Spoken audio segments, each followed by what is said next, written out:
the description of heaven according to the Bible.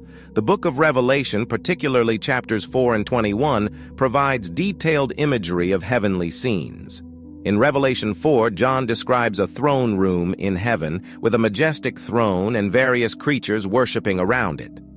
In Revelation 21, there's a description of a new heaven and a new earth, a holy city, and the dwelling of God among humans.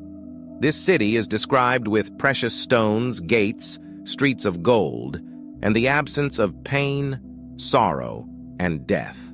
The Apostle Paul briefly alludes to a vision of heaven in this passage, though he doesn't give an extensive description. He speaks of being caught up to the third heaven and hearing inexpressible things that he's not allowed to share. In Isaiah 6, the prophet Isaiah describes a vision of God's throne room.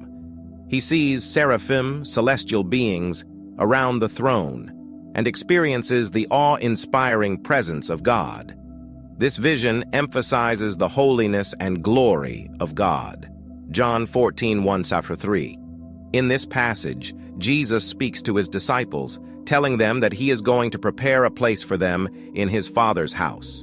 He says, "In my Father's house are many rooms," implying that heaven is a place of dwelling and intimacy with God.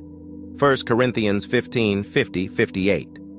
Paul writes about the transformation of believers at the resurrection, emphasizing the victory over death and the ultimate triumph of God's plan. While not a detailed description of heaven itself, this passage speaks to the hope and anticipation of eternal life with God.